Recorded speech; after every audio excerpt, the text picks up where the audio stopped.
ఈరోజు రోమాపత్రిక 3వ అధ్యాయం నుండి కొన్ని ప్రాముఖ్యమైన అంశాలు మీతో మాట్లాడుతాను. అందరూ అధ్యాయాన్ని తెరిచిపెట్టుకోండి. రోమిలికి రాసిన పత్రిక 3వ అధ్యాయం. ఆ అధ్యాయాన్ని తెరిచిపెట్టుకుంటే నేను గతించిన చాప్టర్స్లో డివిజన్ చేసినట్టుగా ఈ చాప్టర్లో మనం అలా చేయం, కానీ 3 ప్రాముఖ్యమైన అంశాలు మాత్రం మీతో మాట్లాడి నా సందేశాన్ని ముగింపులో తీసుకొస్తాను. రోమాపత్రిక 3వ అధ్యాయంలో పరిశుద్ధాత్మ దేవుడు బయలుపరిచే 3 ప్రాముఖ్యమైన అంశాలు. అంటే ఆ అధ్యాయంలో సుమారుగా 31 వచనాలు ఉన్నాయి. ప్రతి వచనము ప్రాముఖ్యమైనది, నేను కాదంటలేదు, కానీ మనం గ్రహించాల్సిన శ్రేష్టమైన సంగతులు ఒక 3 వాటిల్లోంచి మనం ధ్యానం చేద్దాం.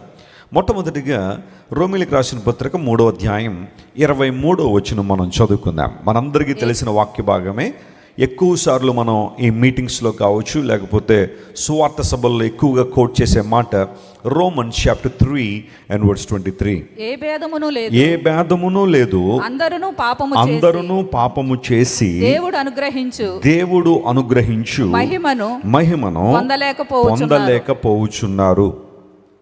అపోస్తలుడైన పౌలు ఈ రోమాపత్రిక 3వ అధ్యాయం ప్రాముఖ్యంగా యూదులైన వారికి మరియు యూదేతరులకు కూడా కలిపి ఈ అధ్యాయాన్ని రాసుకుంటూ వచ్చాడు. ఒక యూనివర్సల్ ఫ్యాక్ట్ని ఎస్టాబ్లిష్ చేశాడు. అదేనంటే ఆల్ ఆర్ సిన్నర్స్, అందరూ పాపులే అనే విషయాన్ని దైవజనుడైన పౌలు చెప్పడం మాత్రమే కాకుండా దాన్ని ఎస్టాబ్లిష్ చేసుకుంటూ వచ్చాడు. దాన్ని జాగ్రత్తగా ఆలోచన చేసుకుంటూ వచ్చాడు. దానికి కావలసిన ఉదాహరణలు లేఖనాల నుంచి వివరించుకుంటూ వచ్చాడు. 3వ అధ్యాయ ప్రాముఖ్యం అంతా కూడా ఆ మాట మీద ఆధారపడి ఉంటుంది. భేదం అనేది ఉంటే చాలా భేదాలు ప్రపంచంలో ఉన్నాయి. There are so many differences in the world. కానీ పాపం దగ్గరికి వచ్చేసరికి ఏమీ లేదట, భేదం లేదు. అందరూ పాపము చేసి దేవుడు అనుగ్రహించే మహిమ, ఆయన మనకు మహిమ ఇవ్వాలని ఆశిస్తున్నారు.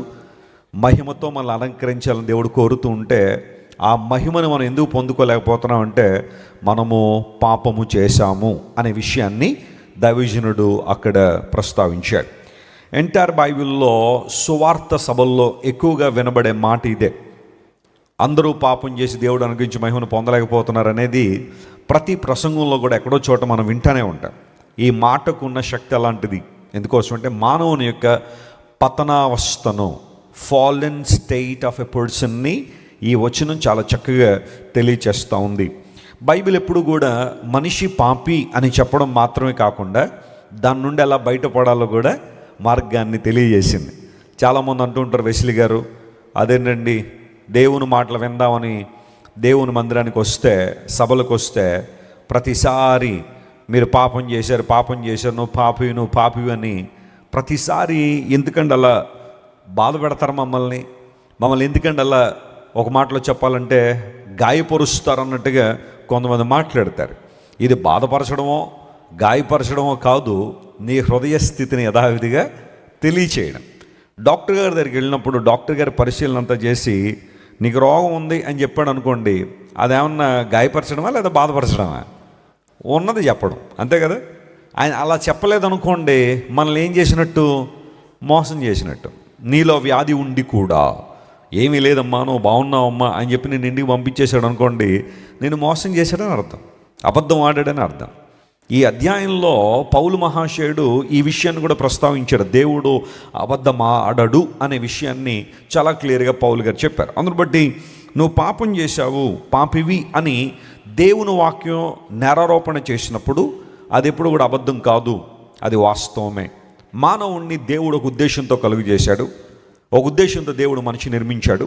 అయితే మానవుడు ఆ ఉద్దేశాన్ని మర్చిపోయి దేవుడు నిర్ణయించిన ఆ పద్ధతిని ప్రక్కన పెట్టి తన ఇష్టానుసారం జీవించాలనుకున్నాడు.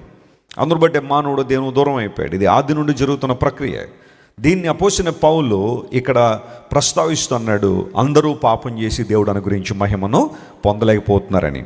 పాపము అన్న మాట ఇటు ఓల్డ్ టెస్ట్మెంట్లోనూ చూస్తాము, ఇటు న్యూ టెస్ట్మెంట్లో కూడా మనం చూస్తాం. పాత నిబంధనలో కూడా పాపము అనే మాట స్పష్టంగా రాయబడింది.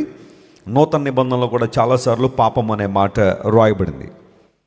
దీనికి హిబ్రూ పదాలు లేదా గ్రీకు పదాలు ఏంటో నేను త్వరగా చెప్తాను. ఓపుకుంటే రాసుకోండి, లేకపోతే అలా వినండి, ఇబ్బంది ఏం లేదు. ఎందుకోసం అంటే మనం ఒక విషయాన్ని కొంచెం లోతుగా ధ్యానం చేయాలంటే ఇవన్నీ ప్రస్తావన చేయాల్సిందే. కొంతమందికి ఇవి అర్థమైనట్టు ఉన్నా లేకపోయినా కొంచెం ఓపికతో వినండి, పర్వాలేదు. ఎప్పటికైనా సరే ఈ ప్రసంగం మీరు మరలా పెట్టుకుని వింటే మీకు బాగా క్లియర్గా అర్థమవుతుంది. పాత నిబంధన గ్రంథంలో పాపము అన్న మాటకు 5 హిబ్రూ పదాలు వాడబడ్డాయి. 5 Hebrew words that were used for the word sin. అవి ఏంటి అంటే, మొట్టమొదటి మాట అంటే ఎక్కువసార్లు ఉపయోగించబడిన మాట చాటా అనే పదం వాడారు. చాటా, CHATA, చాటా అనే పదం వాడారు. ఎక్కువగా పాపము అనే మాటను ప్రస్తావించడానికి ఓల్డ్ టెస్ట్మెంట్ హిబ్రూలో వాడబడిన పదం చాటా. దాని అర్థం ఏంటంటే మిస్సింగ్ ద మార్క్. దేవుడు ఒక స్టాండర్డ్ని, ఒక స్థాయిని మనకు సెట్ చేశారట, దాన్ని మనం చేరుకోలేకపోయాం. ఫర్ ఎగ్జాంపుల్, పరీక్ష రాసేటప్పుడు పరీక్ష పాస్ అవ్వాలంటే ఒక స్టాండర్డ్ సెట్ చేయబడి ఉంటుంది. ఎన్ని మార్కులు రావాలి? జనరల్గా 100కి ఎన్ని రావాలి? వండర్ఫుల్, చెప్పండి, పర్లేదు. మేము ఎప్పుడో చదివామండి, ఇప్పుడు అన్నీ గుర్తులేమండి. నేను ఏమన్నా ఫార్ములాలు అడిగానా? 35. 100కు 35 మార్కులు వస్తే నువ్వేమైపోయినట్టు? పాస్ అయిపోయినట్టు. ఆ పైన ఎంత వచ్చినా నువ్వు పాస్ అయిపోయినట్టే. 35 కన్నా ఎంత తక్కువ వచ్చినా నువ్వేమైపోయినట్టే? ఫెయిల్ అయిపోయినట్టు. 34 వచ్చినా, 1 వచ్చినోడు ఫెయిల్ అయిపోయినట్టే, 34 వచ్చినోడు కూడా ఫెయిల్ అయిపోయినట్టే. వాళ్ళిద్దరికి ఇంక భేదం లేదనమాట. అదే 35 దాటి వచ్చినోడు పాస్ అయినట్టే, 99 వచ్చినోడు కూడా పాస్ అయిపోయినట్టు కదా. That's called standard. ఒక స్టాండర్డ్ దేవుడు సెట్ చేశాడు. ఇప్పుడు చాటా అనే హిబ్రూ పదానికి మీనింగ్ ఏంటంటే ఆ స్టాండర్డ్ని రీచ్ కాకపోవడం. అంటే ఆ పాస్ మార్కులు కూడా మనం ఏమవట్లేదు అనమాట, రీచ్ అవ్వట్లేదు. When God sets a standard, we have failed in that. అందును బట్టే హిబ్రూలో చాటా అనే పదం ఎక్కువసార్లు, అంటే ఓల్డ్ టెస్ట్మెంట్లో ఎక్కువసార్లు ఇదే పదం ఉపయోగించబడింది. ఆ తర్వాత ఉపయోగించబడిన పదం ఏంటంటే ఎవాన్ అనే పదం ఉపయోగించారు. ఎవాన్ అనే హిబ్రూ పదానికి అర్థం ఏంటంటే, జాగ్రత్త వినండి, ఇనిక్విటీ అనే మాట, పర్వర్షన్ అనే మాట. ఇనిక్విటీ అంటే అపరాధము, తెలిసి చేసేదాన్ని ఇనిక్విటీ అన్నారు కదా. తెలిసి చేసే పాపం, తెలిసి తప్పు అని తెలిసిన దాన్ని మరల చేయడం, ఎవాన్ అనే పదం. ఆ తర్వాత పర్వర్షన్ అనగా దారి తప్పిపోవడం. ఇది సరైన మార్గం అని ఒకరు చెప్పినప్పటికీ కూడా విల్ఫుల్గా ఆ మార్గాన్ని వదిలేసి ప్రక్క దారికి వెళ్ళిపోవడం, దీన్ని ఎవాన్ అనే పదం హిబ్రూలో కొన్ని చోట్ల కొన్ని పదాలకు ఈ మాటను ఉపయోగించారు. ఆ తర్వాత ఉపయోగించబడిన పదం పెషా అనే పదం వాడారు. PESHA, పెషా అనే పదం. ఇది కూడా ఒక హిబ్రూ పదమే, పాపానికి ఉపయోగించబడిన పదం. దాని అర్థం ఏంటంటే, పెషా అనే మాటకు రెబెలియన్ అగెయిన్స్ట్ గాడ్, దేవుని మీద తిరుగుబాటు చేయడం. చూడండి, కొంతమంది ఇళ్లలో తిరుగుబాటు చేస్తూ ఉంటారు. పిల్లలు ఉన్నారనుకోండి, తల్లిదండ్రులు ఇదమ్మా అదమ్మా, అలా చేయాలమ్మా, ఇలా చేయాలమ్మంటే మాట వినకపోవడంలో పెట్టేసేయండి. వాళ్ళు తిరుగుబాటుతనంతో ప్రవర్తిస్తూ ఉంటారు కదా. ఆ తిరుగుబాటుతనాన్నే పెషా అనే పదాన్ని ఉపయోగించారు ఓల్డ్ టెస్ట్మెంట్లో. సో కొన్ని చోట్ల ఈ పదం కూడా ఉపయోగించబడింది. తిరుగుబడడం, దేవుని మాటకు తిరుగుబాటు బావుట ఎగరవేయడం, ఇవన్నీ కూడా అదే అర్థం వస్తుంది. సో పెషా అనే మూడో పదం అది హిబ్రూలో వాడబడిన పదం. ఆ తర్వాత అషామ్, ASHAM, అషామ్ అనే పదం ఉపయోగించారు పాపానికి హిబ్రూలో. దాని అర్థం ఏంటంటే ట్రెస్పాసింగ్, అంటే అవధులు దాటడం, చట్టాన్ని ఉల్లంఘించడం. ఒక చట్టం నియమించబడినప్పుడు దానికి అందరూ అబాయిడ్ అయి ఉండాలి. అలా అబాయిడ్ అవ్వకుండా ట్రెస్పాస్ చేయడం, ఆజ్ఞాతిక్రమమే పాపం అన్నాడు కదా. ఆ ట్రెస్పాసింగ్ అనే పదం గ్రీక్లో అక్కడ రాయబడింది. అయితే హిబ్రూలో అషామ్ అనగా ట్రెస్పాసింగ్, చట్టాన్ని ఉల్లంఘించడం, దైవ చట్టానికి వ్యతిరేకంగా నిలబడడం. ఆ పదం కూడా ఉపయోగించారు. ఫైనల్గా రా అనే పదం, RA, రా అనే పదం కూడా కొన్నిసార్లు హిబ్రూ టర్మ్లో ఓల్డ్ టెస్ట్మెంట్లో వాడారు పాపానికి. ఆ పదం కూడా దాని అర్థం ఏంటంటే ఈవిల్, చెడుతనము, భక్తిహీనత. లేదా బ్యాడ్ అనే పదం, evil, bad, contrary to God's nature, దైవ స్వభావానికి వ్యతిరేకంగా ప్రవర్తించడం. దీన్ని రా అనే పదాన్ని ఉపయోగించారు. ఇవన్నీ ఓల్డ్ టెస్ట్మెంట్లో పాపానికి వినియోగించబడిన పదాలు ఇవన్నీ కూడా. అయితే వీటన్నిటిలో ఎక్కువగా ఏం వాడారు అంటే, మొట్టమొదటి నేను చెప్పాను కదా, చాట అనే పదం. చాట అంటే మీకు బాగా గుర్తుంటుంది కదా. సో హిబ్రూలో చాట అనే పదం ఎక్కువ సార్లు ఓల్డ్ టెస్ట్మెంట్లో మనం చూస్తాం. పాపం చేయడం, పాపం చేయడం, పాపం చేయడం అనే పదాలు ఎక్కువగా మనం చూస్తాం. But when we come to the Greek Bible, అంటే న్యూ టెస్ట్మెంట్ దగ్గరికి వస్తే, న్యూ టెస్ట్మెంట్లో 3 పదాలు వాడారు. ప్రధానంగా పాపానికి 3 పదాలు అందులో ఉపయోగించారు. అవి కూడా చెప్తాను, గమనించండి. అందులో మొట్టమొదటి మాట హమర్షియా, హమత్తియా అనే మాట. హమత్తియా, HAMATIA. హమత్తియా అనగానే చాట్ అనే పదానికి ఏ మీనింగ్ అయితే చెప్పాను అదే మీనింగ్. మిస్సింగ్ ద మార్క్, దేవుడు నిర్ణయించిన స్టాండర్డ్ని తప్పిపోవడం, ఫెయిల్ అయిపోవడం. దాన్ని హమత్తియా అనే పదాన్ని గ్రీక్లో వాడారు. ఆ తర్వాత వాడబడిన ఇంకొక పదం ఏంటంటే పారాబైసిస్ అనే పదం వాడారు. పారాబైసిస్ అనగా దాని మీనింగ్ ఏంటంటే వైలేటింగ్ గాడ్స్ లా, దేవుని యొక్క చట్టాన్ని అతిక్రమించడం. దాన్ని పారాబైసిస్ అనే పదం గ్రీక్లో ఉపయోగించారు. ఆ తర్వాత క్యాకోస్ అనే పదం కూడా వాడారు.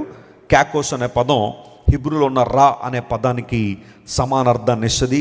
ఈవిల్, బ్యాడ్ అనే పదాలు, చెడుతనము, భక్తిహీనత, ఇవన్నీ ఆ పదాలు ఇందులో వాడబడ్డాయి. సో హిబ్రూ పదంలో చాట అనే పదం ఎక్కువగా వాడబడినట్టుగా గ్రీక్లో ఈ హమర్షి అనే పదాన్ని ఎక్కువగా వాడారు. That means missing the mark, అంటే దేవుడు నిర్ణయించిన ఆ స్టాండర్డ్ని రీచ్ కాకపోవడం. దాన్నే పౌలు మహాశయుడు ఇక్కడ మాట్లాడుతూ, ఏ భేదం లేదు, అందరూ ఏం చేశారు? పాపం చేశారు. ఇప్పుడు ఒక ప్రశ్న మిమ్మల్ని అడగాలి. ఆ ప్రశ్న ఏంటంటే, కొంతమంది ఈ రోజుల్లో మనిషి పాపం చేయలేదు, కొంతకాలం పవిత్రుడిగానే బ్రతికాడు, మనిషి బ్రతుకుతాడు, ఆ తర్వాత బుద్ధి వచ్చిన తర్వాత ఎప్పుడో పాపం చేస్తాడు, అప్పటిదాకా మానవుడు పవిత్రుడే, మానవుడు పరిశుద్ధుడే అని వాదించేవాళ్ళు కొంతమంది బయలుదేరారు. అయితే బైబిల్ ఈ విషయాన్ని ఒప్పుకోలేదు. బైబిల్ గ్రంథం చెప్పే విషయం ఏంటంటే, మానవుడు జన్మతః పాపి, ఆ తర్వాత మనిషి యొక్క క్రియలు కూడా ఏమైపోయినాయి? పాపమైపోయినాయి.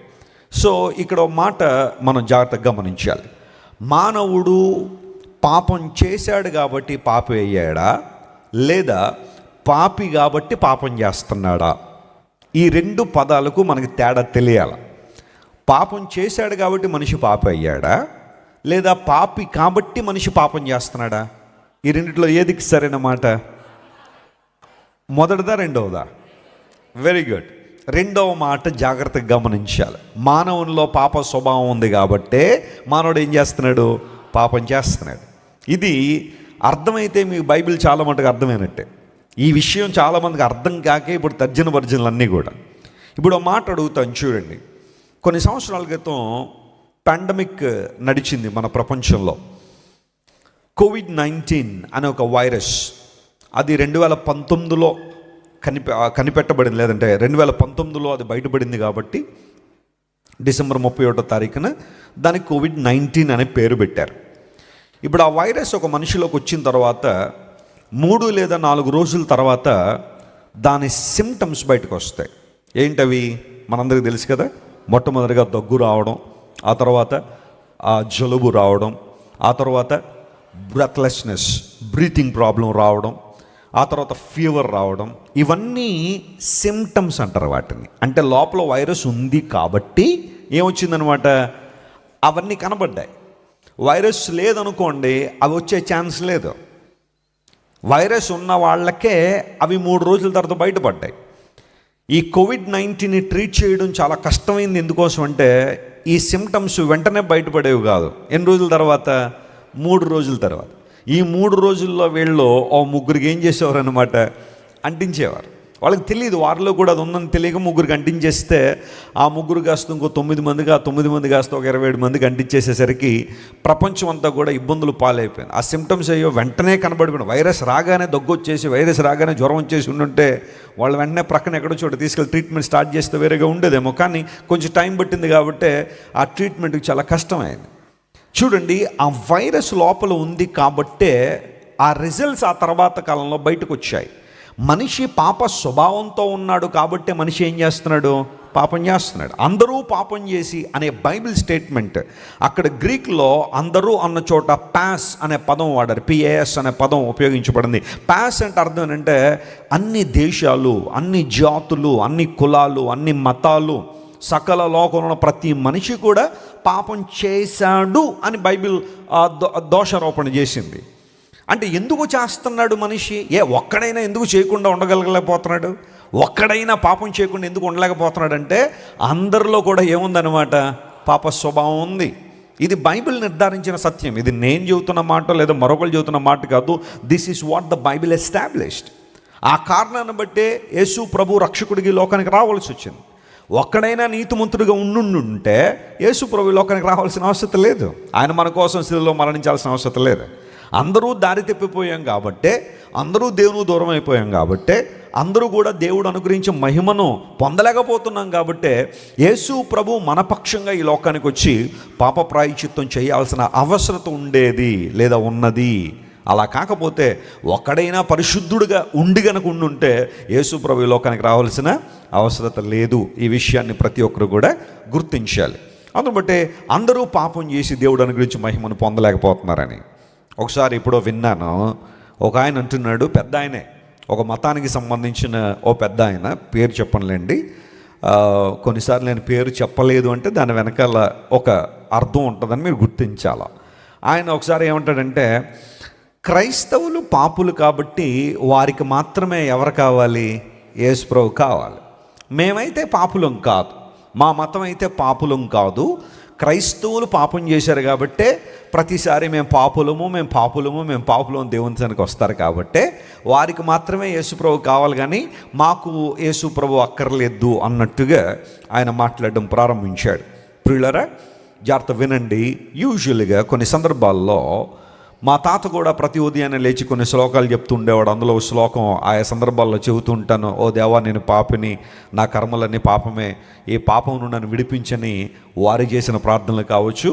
ప్రపంచంలో ఒక మతం అనేది పుట్టుకొచ్చింది అంటే, ఒక రిలీజియన్ అనేది పుట్టుకొచ్చిందంటే దేనికి అంటే ఈ పాపం నుండి విడుదల పొందాలనే మార్గాన్ని అన్వేషిస్తూనే మతాలు పుట్టుకొచ్చినాయి కదా ప్రపంచంలో. ఇప్పటికి ఎన్నో మతాలు ప్రపంచంలో ఉన్నాయి. రోజుకో మతం పుట్టుకొచ్చినా మనం ఆశ్చర్యపడక్కర్లా. ఇవన్నీ ఎందుకంటే ఈ గిల్ట్ నుండి, ఈ పాపం అనే ఆ గిల్ట్ నుండి మానవుడు విడుదల పొందాలనే ఇలాంటి మతాలన్నీ పుట్టుకొస్తున్నాయి. బైబిల్ ఒక విషయాన్ని చెప్పిందంటే, వాస్తవాన్ని ఒక విషయాన్ని ప్రస్తావించిందంటే అది ఖచ్చితంగా ప్రపంచంలో మనందరూ కూడా గమనించాల్సిన విషయమే. అందును బట్టి అందరూ పాపం చేశారని బైబిల్ చెప్పినప్పుడు అది ఖచ్చితంగా వాస్తవం అనే విషయాన్ని మీరు గుర్తున్నాయి. కొన్ని రిఫరెన్స్లు బైబిల్ నుంచి మీకు ఇస్తాను. ఈ విషయాన్ని ఎస్టాబ్లిష్ చేస్తూ మనిషి ఏ విధంగా పాపి అయి ఉన్నాడు, అతని స్వభావం ఏ విధంగా పాపం అయిపోయిందో త్వరగా కొన్ని రిఫరెన్స్లు ఇస్తాను, రాసి పెట్టుకోండి. ఇప్పటికైనా మేము ఉపయోగపడతాయి ఈ మాటలు. ఇవి మీకు ఇతరులకు షేర్ చేయడానికైనా, దేవుని వాక్యాన్ని ఇతరులకు అందించడానికైనా మీకు ఉపయోగపడతాయి. ఎఫెసీయులకు రాసిన పత్రిక 2వ అధ్యాయం 3వ వచనం చదివితే దానిలో ఒక మాట ఉంటుంది. అదేంటంటే, మనం స్వభావ సిద్ధముగా దైవోగ్రతకు పాత్రులమై ఉన్నాము అనే మాట వాడాడు. చదువుదాం మాట చూడండి. ఎఫెసీయులకు రాసిన పత్రిక 2వ అధ్యాయం 3వ వచనం. వారి వలనే స్వభావ సిద్ధముగా దైవోగ్రతకు పాత్రులమై ఉంటిమి. మనందరం ఏమైపోయామట? పాత్రులమై ఉన్నాం. అక్కడ బై నేచర్ అనే మాట ఉంటుంది ఇంగ్లీష్లో. బై నేచర్ అంటే స్వభావ సిద్ధముగా. స్వభావమే పాప స్వభావం అంట బైబిల్లో రాయబడిన మాట. మనందరం కూడా దైవ ఉగ్రతకు ఏమయ్యాం? మనం పాత్రులమయ్యాం. ఎందుకంటే పాపానికి వచ్చే జీతం ఏంటి? మరణం అన్నాడు బైబిల్లో. అందరం దైవోగ్రతకు పాత్రులమే. కానీ ఆ తర్వాత వచనాలు మీరు ఇంటికి వెళ్ళిన చదివితే, యేసుక్రీస్తు ప్రభు తన మహాప్రేమను మన మీద చూపించడం ద్వారా మనందరం క్రీస్తు ద్వారా ఏం చేయబడ్డాం? బ్రతికించబడ్డాము, రక్షించబడ్డాం అనే విషయాన్ని పౌలు మహాశయుడు చాలా క్లియర్గా ఎఫెసీ పత్రికల్లో ఆయన రాసుకుంటూ వచ్చాడు. ఆ తర్వాత యోహాను పత్రిక, మొదటి పత్రిక 1వ అధ్యాయం 8వ వచనం మనం చదివితే, మనలో ఎవరమైనా సరే పాపము లేదు అని చెబుతానట, మనం దేవుణ్ణి అబద్ధకునిగా చేస్తున్నాం అనే మాట అక్కడ కూడా మనం చూస్తుంటాం. చూడండి, మనము పాపము లేని వారమని చెప్పుకొనిన ఎడల మనల్ని మనమే ఏం చేసుకుంటున్నాం? మోసపుచ్చుకుంటున్నాము అనే మాట అక్కడ వాడాడు. మరియు మనలో సత్యం ఉండదు. మనలో ఏముండదు? సత్యం ఉండదు.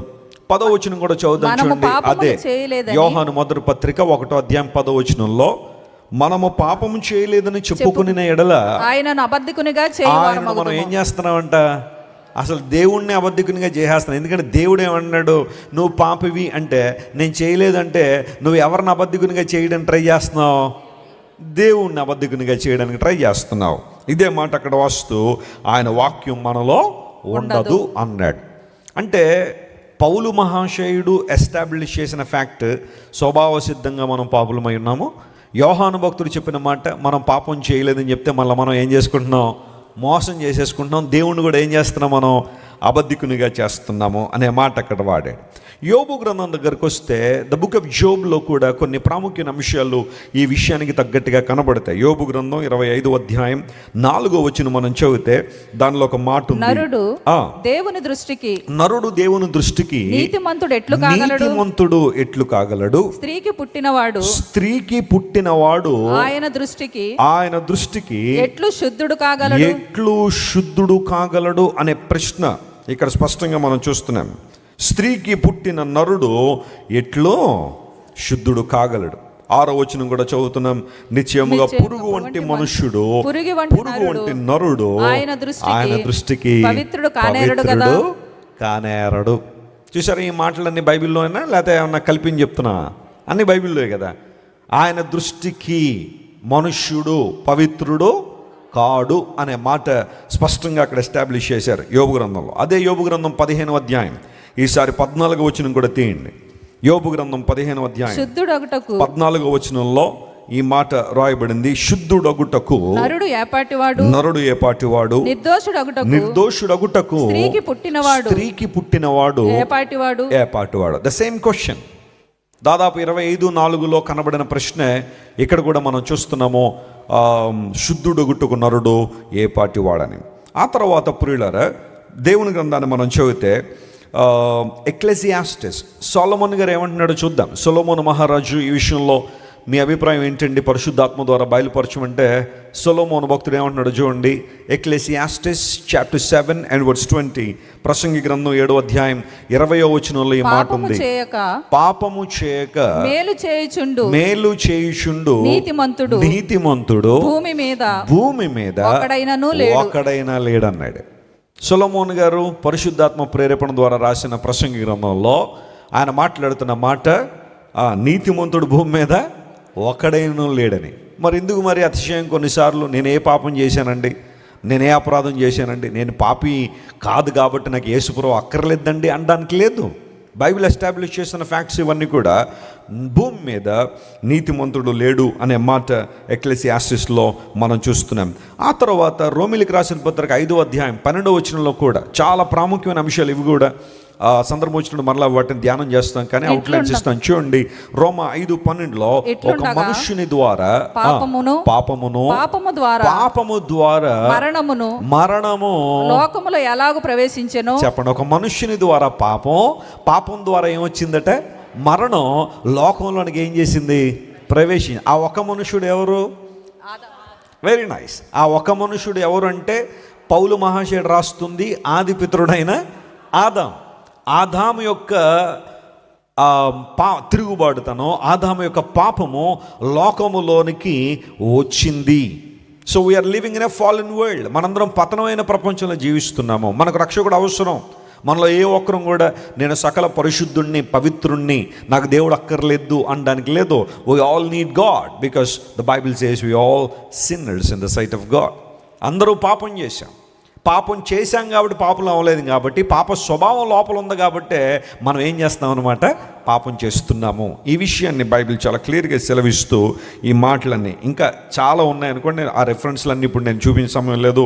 కొరింథీయులకు రాసిన మొదటి పత్రిక 15:56 మనం చదివిన, రోమీయులకు రాసిన పత్రిక 5వ అధ్యాయం 18 నుండి 19 మనం చదివిన, యోబు గ్రంథం 4వ అధ్యాయం 16వ వచనం మనం చదివిన, ఆ తర్వాత 143వ కీర్తన 2వ వచనం మనం చదివిన, కీర్తన గ్రంథం 53వ కీర్తన 3వ వచనం మనం చదివిన, ఇవన్నీ కూడా మానవుడు పాపి అనే విషయాన్ని చాలా స్పష్టంగా ఎస్టాబ్లిష్ చేస్తున్నాయి. కాబట్టే we all need a saviour. మనందరికీ ఎవరు కావాలి?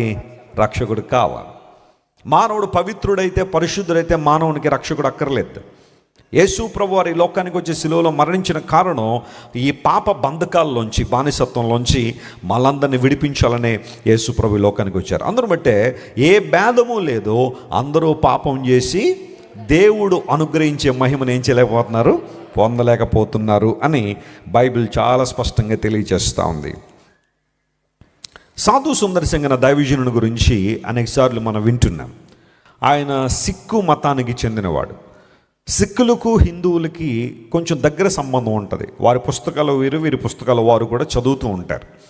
అయితే ఈ యవనస్తుడు యవన కాలంలోకి వచ్చిన తర్వాత ఎన్నో విషయాలు తన యొక్క మతాన్ని గురించి లేదా తన యొక్క ధర్మాన్ని గురించి నేర్చుకుంటున్నాడు. వారి గురువులు బోధించే విషయాలన్నీ కూడా ఆయన జాగ్రత్తగా నేర్చుకుంటూ ఉంటే ఒకరోజు ఎవరో మీలాంటి వాళ్ళు అతనికి పరిశుద్ధ గ్రంథాన్ని ఇచ్చారు, బైబిల్ని ఇచ్చారు. ఆ రోజుల్లో బైబిల్ గ్రంథాలు పంపిణీ చాలా తక్కువగా ఉండేది. మరి ఎలా అతనికి బైబిల్ అందజేయబడిందో ఆ వ్యక్తి సాధు సుందర్ సింగ్ ఇవ్వాలని చెప్పి యవ్వన కాలంలో ఉన్న వ్యక్తికి తీసుకెళ్ళి బైబిల్ ఇచ్చాడు. అయ్యా, ఈ బైబిల్ చదువు, దీనిలో జీవ మార్గం ఉంది, సత్య మార్గం ఉంది, నిజమైన దేవుని యొక్క చిరునామా బైబిల్లో మనకు కనబడుతుంది. మనం ఏ దేవుని కోసం అయితే వెతుకుతున్నామో, ఏ దేవుని కోసం అయితే మనం రాత్రింబగళ్ళు ప్రయాసపడుతున్నామో, ఆయన చూడాలని, ఆయన చేరుకోవాలని, ఆయన స్వరాన్ని వినాలని ఆ దేవుని చిరునామా బైబిల్లో కనబడుతుంది, చదువు అని చెప్పి పరిశుద్ధ గ్రంథాన్ని ఇస్తే యవన కాలంలో ఉన్న ఆ వ్యక్తి పరిశుద్ధ గ్రంథం మీద తనకున్న వ్యతిరేకతను ఎలా బహిర్గతం చేశాడంటే బైబిల్ని తీసుకెళ్ళి కాల్చేస్తాడు. ఆ మంటల్లో బైబిల్ కాలిపోతుంటే చాలా ఆనందపడతాడు. నేను బైబిల్ కాల్చేశాను అన్న ఒక అహంభావం అతనిలోకి వచ్చి నేను చాలా మంచి పని చేస్తున్నాను అన్నట్టుగా అతను ప్రవర్తించాడు. ఈ రోజుల్లో కూడా కొంతమంది బైబిల్ని కాల్చేవాళ్ళు ఉన్నారు. ఆయా సందర్భాల్లో యూట్యూబ్లోనూ ఇన్స్టాగ్రామ్లోనూ వీడియోలు కూడా పెడుతున్నారు. వాళ్ళు బైబిల్ ఎవరైనా పంచుతుంటే వాటిని రోడ్డు మీద వేసి కాల్చేసి మేము బైబిల్ కాల్చేసామని. తమ్ముడు విను, నువ్వు కొన్ని కాగితాలు కాల్చావు కానీ బైబిల్ని ఎప్పుడు కాల్చలేవు. ప్రైజ్ ది లార్డ్, హల్లెలూయా. దేవుని వాక్యాన్ని ఎప్పుడు నువ్వేం చేయలేవు, కాల్చలేవు. ఆ రోజు నీకు ఇవ్వబడిన ఆ గ్రంథాన్ని ఒకవేళ రోడ్డు మీద వేసి నువ్వు తగలబెట్టేసావు, నువ్వు సంతోషపడుతున్నావు, సంబరపడుతున్నావు, కానీ అసలు వాక్యం నువ్వేం చేయలేవు, ఎప్పటికీ కాల్చలేవు. దేవుని వాక్యాన్ని ఏ ఒక్కరు ఏం చేయలేరు, నిరర్ధకం చేయలేరు. కాల్చినంత మాత్రాన, చింపేసినంత మాత్రాన, మురికి గోతుల్లో పడేసినంత మాత్రాన, భూమిని గోతులు తీసి కప్పెట్టేసినంత మాత్రాన బైబిల్ని ఏ ఒక్కరు దేవుని వాక్యాన్ని ఏం చేయలేరు, సమాధి చేయలేరు, దేవుని వాక్యాన్ని నాశనం చేయలేరు. ఆ వ్యక్తి బైబిల్ గ్రంథాన్ని కాల్చేసి చాలా గొప్ప పని చేశాను అనుకున్నాడు. ఆ రోజు ఇంటికి వెళ్ళిన తర్వాత అతనిలో ఒక ఆశ బయలుదేరింది. నేను ఎందుకు ఈ పని చేశాను, ఎందుకు నాకు ఈ సహనం రాలేదు, బైబిల్ని చూడగానే నాకు ఎందుకు ఈ ఆక్రోషం, ఈ కోపం, ఈ ద్వేషం ఎందుకు, నేను అనుసరిస్తున్న ఈ మతం నాకెందుకు సహనాన్ని అలవర్చలేదు, ఎందుకు ఈ ద్వేషంలో నేను ఉన్నాను అనే విషయాన్ని అతడు ఆలోచన చేస్తూ ఆ ఆలోచన తీవ్రంగా అతన్ని నడిపించేసరికి నేను దేవుణ్ణి చూడాలి లేదా ఆయన స్వరాన్ని వినాలి, ఆయన గురించిన చిరునామా నాకు కావాలని చెప్పి పట్టుబట్టేశాడు. ఆ పట్టుదల ఎలాంటిదంటే ఒకవేళ కనుక నేను దేవుణ్ణి చూడకపోతే నా పాపాలు క్షమించబడతాయన్న అనుభవం, అలాంటి నిరీక్షణ నాకు దొరకకపోతే రేపు ఉదయకాల సమయంలో మా ఇంటి వెనకాల వెళుతున్న ఆ ఒక ట్రైన్ కింద పడి చచ్చిపోదామని చెప్పి ఆ వ్యక్తి నిర్ణయం తీసుకుని ఆ రాత్రి చన్నీళ్ళ స్నానం చేసి తన గదిలో కూర్చుంటాడు. ఎందుకోసం అంటే ఒకవేళ చన్నీళ్ళు స్నానం కాకపోతే నిద్ర వచ్చి ఏదో నాకు స్వప్నం వచ్చిందేమో, కల వచ్చిందేమో అని భ్రమపడతానేమో అని చెప్పి చన్నీళ్ళ స్నానం చేసి కూర్చున్నాడు. కొంతమందికి ఈ చన్నీళ్ళ స్నానం యొక్క పరిస్థితి కొంతమందికి తెలుసు కదా. మా అమ్మమ్మ గారు అమ్మ కూడా దేవుణ్ణి చూడాలని నాకు అప్పుడప్పుడు పట్టుదల వచ్చేసినప్పుడు చన్నీళ్ళు స్నానం చేయడం మాత్రమే కాకుండా ఒక బిందె దగ్గర పెట్టుకుని వేసుకునేదంట. ఆ ఇంట్లో కూర్చుని ప్రతి అరగంట ఒకసారి చెప్పు పోసేసుకుంటూ ఉండదు మీద. అలా తడిగా ఉండడం ద్వారా ఆ నిద్ర రాదు, దేవుణ్ణి చూడాలని చెప్పి ఒక పేరు, ఆ రోజు ఆమెకు తెలిసిన పేరు ఏదో పట్టేసి దాన్ని అలా పిలుస్తూ ఆ పేరుని వచిస్తూ ఆ పేరునే పలుకుతూ ఆఖరికి ఎప్పుడో నిద్రపోయేదా. కొంతమందికి ఇలాంటి అలవాట్లు ఉంటాయి. చన్నీళ్ళు స్నానం చేసి కూర్చున్నాడు. దేవుడు ఎవరో తెలియాలనుకున్నాడు, తనకు తెలిసిన పేర్లన్నీ పిలిచాడు, సమాధానం ఎక్కడి నుంచి రాలేదు. కానీ చివరగా అతను అడిగిన ప్రశ్న ఏంటంటే, నన్ను చేసిన దేవుడు ఎవరో ఒకళ్ళు ఉండుంటారు కదా, నన్ను సృష్టించిన వాడు ఎవరో ఒకళ్ళు ఉండుంటారు కదా. మా వాళ్ళు ఎంతమంది అంటారు, అంతమంది అంటున్నారు, కానీ ఒక దేవుడైతే నన్ను సృష్టించినవాడు ఎవరో ఉండుంటారు కదా. ఈ రాత్రి నాకు ఆయన కనబడాలి, కనీసం ఆయన స్వరాన్ని వినాలని చెప్పి పట్టుబట్టి సాధు సుందర్ సింగ్ ప్రార్థన చేస్తూ ఉండగా లేదా దేవుని వైపు చూస్తూ ఉండగా అతడున్న గదిలో ఒక వెలుగు ప్రకాశించడం, దానిలో యోహాను 14:6 రాయబడిన మాట, John 14:6, నేనే మార్గమునో, నేనే సత్యమునో, నేనే జీవమునో, నా ద్వారా తప్ప ఎవడనో తండ్రి వద్దకు రాడు అనే మాట చాలా స్పష్టంగా, I'm the way, the truth and the life అనే మాటను ఎప్పుడైతే సాధు సుందర్ సింగ్ చూశాడో చాలా ఆశ్చర్యపోయాడు, అబ్బురం చెందాడు. అక్కడ నుంచి తన జీవితాన్ని ప్రభువుకి సమర్పించుకున్నాడు. తాను పాపినని గుర్తించడం ద్వారా దేవుని ప్రేమను అర్థం చేసుకుని యేసుక్రీస్తు ప్రభు శరణు కోరుకుని అప్పటి నుంచి క్రీస్తు బిడ్డగా మారి సాధు సుందర్ సింగ్ అనేక ప్రాంతాల్లో సువార్త ప్రకటించారు. ప్రాముఖ్యంగా నార్త్ ఇండియాలోను, టిబెట్లోను చాలా దేశాలు తిరిగారు. అప్పుడంతా ఓడల్లోనే కదా ప్రయాణం, ఓడల్లోనే చాలా దేశాలు వెళ్ళి సుందర్ సింగ్ గారు అద్భుతమైన సువార్త ప్రకటించారు. ఒకనొక సందర్భంలో ఆయన రక్షణ పొందిన తర్వాత ఆయన టిబెట్కి వెళ్తూ ఉండగా ఒక మార్గంలో ఒక ఆయన తన చెయ్యి పైకెత్తి ఇలా నిలబడ్డాడు, చెయ్యి ఆకాశం వైపు ఎత్తి నిలబడ్డాడు. అతడు అలా చెయ్యి పైకెత్తి నిలబడడం ద్వారా అతని చుట్టూ చాలామంది మనుషులు చేరి ఉన్నారు. వారి చేతిలో కొబ్బరికాయలు ఉన్నాయి, పువ్వులు ఉన్నాయి, అగరబత్తులు ఉన్నాయి, సకల విధములైన భక్తి కార్యక్రమాలకు కావలసిన పదార్థములన్నీ కూడా వారి చేతుల్లో ఉన్నాయి. ఈయన చూస్తూ ఉన్నాడు. చూస్తూ ఉంటే ఆ చెయ్యి అంతా కూడా ఒక మాటలో చెప్పాలంటే కొన్ని రోజుల నుండి ఆ చెయ్యి అలాగే ఆకాశం వైపు ఎత్తుంచాడేమో, రక్త ప్రసరణ లేక చెయ్యి చచ్చుబడిపోతుంది. దగ్గరికి వెళ్ళి అడిగాడు, ఏంటి సంగతి అంటే, మా ప్రాంతంలో దేవుడు వెలిసాడండి, లేకపోతే ఇంతకాలం చెయ్యి ఎవరైనా అలా ఆకాశం వైపు ఎత్తుంచగలరా? అందులో బట్టి మేము అతనికి కొబ్బరికాయలు కొట్టి అగరబత్తులు తిప్పేసి ఆ తర్వాత పూలు జల్లేసి ఆయన దేవుడిని మేము చాటించేద్దాం అనుకుంటున్నానని అన్నారండి. వెంటనే దైవజనుడు అన్నాడు, ఒక నిమిషం మీరు పక్కకి జరగండి, అసలు ఏంటి అసలు ఆ పని చేయడానికి కారణం ఏంటో తెలుసుకుందాం అని చెప్పి అతని దగ్గరికి వచ్చాడు. మిత్రం, ఆ చెయ్యి ఎందుకు ఎత్తిపెట్టావు అన్నాడు. నేను ఈ చేత్తో ఒకటి కొట్టాను sir, and I feel guilty about it. నాకు చాలా బాధ అనిపిస్తుంది, నేను చేసిన తప్పు అనుకున్నాను. అందును బట్టి ఈ చేతి నేనేం చేస్తున్నాను, శిక్షిస్తున్నా. I'm punishing my hand. ఈ చేతికి ఇలాగే బుద్ధి రావాలా, దీన్ని శిక్షించాలా, దీన్ని ఇలా ఎండబెట్టి రక్త ప్రసరణ లేక ఈ చేయాలా ఎండిపోతే అప్పుడు కానీ ఈ చేతికి బుద్ధి రాదు అని ఆ వ్యక్తి తాను చేసిన పరిస్థితి చెప్పగానే అప్పుడు అర్థమైంది వాళ్ళందరికీ, మనం ఈ మనోడ ఏదో పెద్ద దేవుడు అనుకున్నాం కానీ ఇదా చేసిన పని అని చెప్పి అందరూ ఆ పూలు కొబ్బరికాయలు ఇండి పట్టుకుపోయారు. అయితే ఈ సాధు సుందర్ సింగ్ గారు అతని దగ్గర నిలబడి, బాబు నువ్వు చేసిన పని తప్పు అని తెలిసినప్పుడు ఆ చేతిని అలా ఎండబెట్టడం కాదు సరైన పని. క్రీస్తు ప్రభువును అంగీకరించి సత్యాన్ని అంగీకరించి నీ తప్పిదాన్ని దేవుని దగ్గర ఒప్పుకొని మారుమనసు పొంది ఏ చేత్తో అయితే నువ్వు ఇతరులను బాధించావో లేదా కొట్టావో ఆ చేత్తో మంచి పనులు చేయి. అప్పుడు కదా ప్రాయశ్చిత్తం జరిగేది, అప్పుడు కదా నీ చేతికి ఒక సార్థకత వచ్చేది అని దైవజనుడు సువార్త చెప్పగానే ఈ వ్యక్తికి యేసుప్రభు మాటలు వింటే మళ్ళీ చేసేదంతా పొరపాట్లు, మళ్ళీ యేసుప్రభు మాట వినగానే కోపం వచ్చేసి సుందర్ సింగ్ గారిని లాగబెట్టోడు కొట్టాడట. అప్పుడు సుందర్ సింగ్ గారు అన్నారు, మిత్రమా ఇప్పుడు రెండో చేయి కూడా నువ్వు ఆకాశం వైపు ఎత్తి ఏం చేయాలా, ఉంచాలి కదా, ఉంచుతావని అడిగాడట. ఇప్పుడు నన్ను కొట్టావు కదా, కొట్టడం తప్పని తెలిసే కదా నువ్వు ఈ చెయ్యి పైకి ఎత్తావు, అయినా నీలో మార్పు వచ్చిందా, నీలో చేంజ్ అనేది వచ్చిందా? రాలేదు కదా. మళ్ళీ ఈ చేత్తో నువ్వు తప్పు చేసావు కదా, ఇప్పుడు దీన్ని పైకెత్తి ఉంచాలి, ఒకసారి ఆలోచించే. ఆ మాట ఎప్పుడైతే విన్నాడో, తను కొట్టిన అతని దగ్గర నుండి వచ్చిన రెస్పాన్స్ ఎప్పుడైతే విన్నాడో అతనిలో ఆలోచన వచ్చి, నిజమే కదా, చేత్తో తప్పు చేశానని, కాలుతో తప్పు చేశానని చెప్పి వాటిని ఎండబెట్టడం ద్వారా ఉపయోగం ఏముంది? మంచి మార్గంలోకి వచ్చి వాటితో మంచి పనులు చేయడం ద్వారా కదా దేవునికి మహిమ వస్తుందని ఆ ఆలోచన వచ్చిన తర్వాత ఆ వ్యక్తి సువార్తను విని యేసు ప్రభువును తన సొంత రక్షణగా అంగీకరించాడు. దేవుని నామానికి స్తోత్రం కలుగును గాక. ఎందుకు ఈ మాట చెబుతానంటే, కొన్నిసార్లు మనలో ఉన్న అహంభావం దేవుని దగ్గరికి రానివ్వదు. మన పాపములు దేవునికి దూరం చేసేస్తున్నాయి. నేను పాపం చేయలేదని దేవుని దగ్గరికి వచ్చి వాదించడం ద్వారా వివాదం అక్కడే బయలుదేరింది అన్నాడు.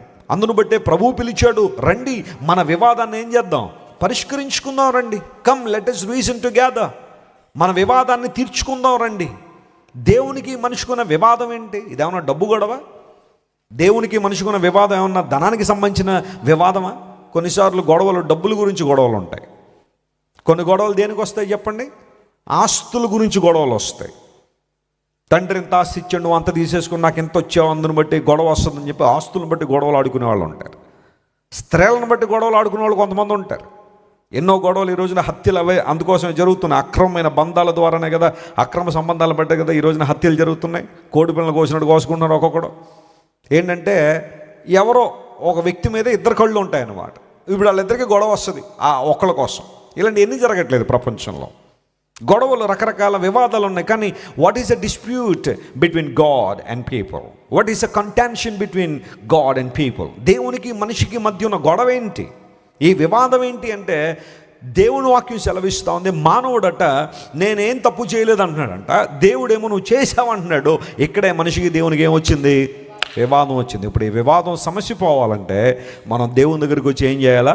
పశ్చాత్తాపడాలి. అవునయ్యా, నా అహంభావాన్ని బట్టి, నా అక్రమ జీవితాన్ని బట్టి, నా పాప జీవితాన్ని బట్టి నీకు దూరం అయిపోయాను. కానీ now I'm confessing that I'm a sinner and my deeds are sinful. నేను పాపిని గనుక నా క్రియలన్నీ ఏమవుతున్నాయి? పాపం అవుతున్నాయి. ప్రభువా నన్ను క్షమించిన దేవుని సభలో ప్రార్థన చేసినప్పుడు మనం రక్షించబడతామని బైబిల్ సెలవిస్తూ ఉంది. ఇప్పుడు ఏ భేదం లేదో అందరూ ఏం చేశారు? పాపం చేశారు. హమర్షియా లేదా చాటా అనే పదాలకు అర్థం అదే, missing the mark. God sets a standard and man failed in order to reach it. ఇప్పుడు ఏం చేయాలి? బైబిల్ దోషారోపణ చేసింది మనిషి మీద, నువ్వు పాపివని. ఇప్పుడు దీనికి విరుగుడు ఎక్కడ? ఎలా దీని నుండి బయటపడాలి అంటే, కొంతమంది అనుకున్నారట ధర్మశాస్త్ర సంబంధమైన క్రియలు అనుసరించడం ద్వారా మనందరం రక్షణ పొందేస్తాం కాబట్టి రండి మనందరం కూడా ధర్మశాస్త్రాన్ని తూచా తప్పకుండా పాటించేద్దామని చెప్పి అందరూ ఆ విషయంలో కొంచెం ప్రవీణులు అవ్వాలని చెప్పి ప్రయత్నం చేశారు. దాన్ని కూడా బైబిల్ ఎలా ఖండించిందో పౌలు మహాశయుడు రాస్తూ ఆ మాట వాడాడు. This is the second fact we are reading from the book of Roman chapter 3. రోమిలికి రాసిన పత్రిక 3వ అధ్యాయంలో ఈ మాటను పరిశీలించేద్దాం. చూడండి, 20వ వచనం చదువుతున్నాం. రోమిలికి రాసిన పత్రిక 3వ అధ్యాయం 20వ వచనం. ఏలయనగా ధర్మశాస్త్ర సంబంధమైన క్రియల మూలముగా ఏ మనుష్యుడును, చూడండి ఆ మాట అండర్లైన్ చేసుకోండి, ఏ మనుష్యుడును ఆయన దృష్టికి నీతిమంతుడని తీర్చబడడు. ధర్మశాస్త్రము పాపము అనగా ఎట్టిదో ఏం చేస్తుంది? మనకి తెలియజేస్తుంది. చూడండి, ఏ భేదమో లేదు, అందరూ పాపం చేశారు అన్నాడు బైబిల్. ఓకే, మరి ఇప్పుడు ఎలా దాని నుండి విడుదల అంటే, కొంతమంది ధర్మశాస్త్ర సంబంధమైన క్రియలను తూచా తప్పకుండా పాటించడం ద్వారా క్రియల ద్వారా రక్షణ పొందుతామనే ప్రయత్నం చేస్తున్నారు. అది కూడా సాధ్యపడేది కాదు అని పౌలు మహాశయుడు నొక్కి ఒక్కాణించాడు. ధర్మశాస్త్రం వలన పాపం అనేది ఎట్టిదో మనకు తెలియపరచబడుతుంది, కానీ ధర్మశాస్త్రం మనిషి పాపాన్ని ఏం చేయలేదు? తీసేయలేదు. ఇప్పుడు ధర్మశాస్త్రం అంటే ఏంటి? కొంతమంది ఈ విషయంలో ఒక అనుమానం లేకపోతే ఒక సందేహం ఉంటుంది. What is the law? ప్రిడామినెంట్గా పౌలు భక్తుడు కానీ లేదా పత్రికల్లో ప్రస్తావించబడిన ధర్మశాస్త్రం అనే మాట ఎప్పుడైతే మనం చూస్తామో, ధర్మశాస్త్రం అనగా పాత నిబంధన గ్రంథంలో మోషే ద్వారా అనుగ్రహించబడిన ఆజ్ఞలు. జాగ్రత్తగా గమనించండి. The commandments that were given through Moses in the Old Testament, that's called law. అది లాగా పరిగణించబడేది.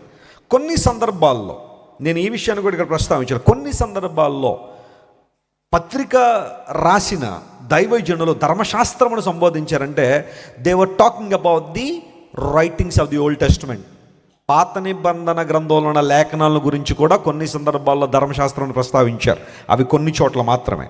కానీ ప్రిడామినెంట్గా అంటే ఎక్కువ సార్లు లా అనే మాట ఎక్కడైనా మనం నూతన నిబంధనలో చూస్తున్నామంటే, లా అనగా మోషే ద్వారా ఇవ్వబడిన ఆజ్ఞలు. చెప్పండి, మోషే ద్వారా దేవుడు ఎన్ని ఆజ్ఞలు ఇచ్చాడు? 10 ఆజ్ఞలు ఇచ్చాడు. Wonderful answer. 10 కమాండ్మెంట్స్. వాటిని మనం నిర్గమాకాండం 20వ అధ్యాయంలోనూ, ద్వితీయోపదేశకాండం 5వ అధ్యాయంలో చూస్తాం. 10 ఆజ్ఞలు దేవుడు ఇచ్చాడు. అయితే 10 ఆజ్ఞలు మాత్రమే కాకుండా ఎంటైర్ ఓల్డ్ టెస్టమెంట్ని మనం జాగ్రత్తగా పరిశీలన చేస్తే 10 ఆజ్ఞలు మాత్రమే కాకుండా ఓల్డ్ టెస్టమెంట్లో ఉన్న ఆజ్ఞలు ఎన్ని అని కనుక మనం ఎవరైనా సగటు యూదుడిని కనుక మనం అడిగితే వాళ్ళు ఇచ్చే ఆన్సర్ ఏంటో తెలుసా? 613 ఆజ్ఞలు ఉంటాయి. 613 కమాండ్మెంట్స్. 613 ఆజ్ఞలు పాత నిబంధనలు ఉన్నాయి. ఇప్పుడు యూదుల యొక్క చాలామంది జూయిష్ పీపుల్ యొక్క ఆలోచన ఏంటంటే 613 ఆజ్ఞలు కూడా మేము ఖచ్చితంగా పాటిస్తేనే ఎక్కడికి వెళ్తాం? మేము పరలోకానికి వెళ్తాం. అంటే ఈ ఆజ్ఞలు పాటించాలనే భారం వారిని రోజు రోజు ఏం చేస్తుందన్నమాట? అణిచేస్తాం. 613 ఆజ్ఞలు. ఎప్పుడైనా అవకాశం ఉంటే అసలు ధర్మశాస్త్రంలో దేవుడు ఎలాంటి ఆజ్ఞలు ఇచ్చాడు, ధర్మశాస్త్రం కొట్టివేయబడిందంటే ఏమేం కొట్టివేశాడు, ఇలాంటివన్నీ పరిశీలన చేద్దాం. అయితే మొట్టమొదటిగా దేవుడు ధర్మశాస్త్రంలో 10 కమాండ్మెంట్స్తో పాటుగా దేవుడు కొన్ని మారల్ లాస్ దేవుడు ఇచ్చాడు, ఎథికల్ లాస్ దేవుడు నేర్పించాడు. ఆ తర్వాత సెరిమోనియల్ లాస్, ఆ దినాల్లో ఆ వ్యక్తులకు కావలసిన సెరిమోనియల్ లాస్ దేవుడు కొన్ని ఇచ్చాడు వాళ్ళు. ఇప్పుడు ఏం కొట్టేశారు సిలువలో అనే విషయాన్ని పరిశీలన చేస్తే కొన్ని అంశాలు మనం ధ్యానం చేయొచ్చు, కానీ ఇప్పుడు నా టాపిక్ అది కాదు. కానీ పౌలు మహాశయుడు చెబుతున్న మాట ఏంటంటే, యూదులైన వారందరూ కూడా ధర్మశాస్త్రం అనుసరించడం ద్వారా మాత్రమే, ధర్మశాస్త్రంలో ప్రతి ఆజ్ఞను పాటించడం ద్వారా మాత్రమే మనం పరలోక రాజ్యాన్ని చేరుకుంటాం, మోక్ష రాజ్యాన్ని చేరుకుంటామని క్రీస్తు ప్రభు వచ్చిన తర్వాత కూడా, ఆయన సిలువలో మరణించిన పిదప కూడా కొంతమంది అలాంటి ఉద్దేశాలతో ఉంటే వాళ్ళందరితో మాట్లాడుతున్నాడు. ధర్మశాస్త్ర సంబంధ క్రియల ద్వారా ఏ వ్యక్తి నీతిమంతుడిగా ఏం చేయబడ్డాడు, తీర్పు తీర్చబడ్డాడు. ఎప్పటికీ కూడా క్రైస్తవ్యంలో డినామినేషన్స్ ఉన్నాయి. చెప్పండి, ఏమున్నాయి? కొన్నిసార్లు కొన్ని డినామినేషన్లు చూస్తూ ఉంటే బాధ అనిపిస్తుంది. ఎందుకోసం అవి ఆత్మానుసారమైన డినామినేషన్లు కాదు, అవి ఏదో అక్షరానుసారమైన డినామినేషన్లు కొన్ని ఉంటాయి. బైబిల్ ఏదో ఒక వచనాన్ని పట్టేసుకుని దాని మీద ఎలాడుతూ ఉంటారు. ఇంకా నువ్వు ఎన్ని చూపించినా బాబు అది కాదు నాయన అని ఎన్ని చూపించినా వాళ్ళు మళ్ళీ అక్కడికే వస్తారు. మళ్ళీ తాను పట్టుకున్న కుందేళ్ళకి ఎన్ని కాళ్ళు అంటాడంట, 3 అంటాడు. మరి పట్టుకుంది ఏంటి, 4వ ఉంది కదా అంటే ఒప్పుకోడట. అలా కొంతమంది డినామినేషనల్ అహంభావంతో, లేకపోతే ఆ ప్రైడ్ కొంతమందిలో ఉంటుంది.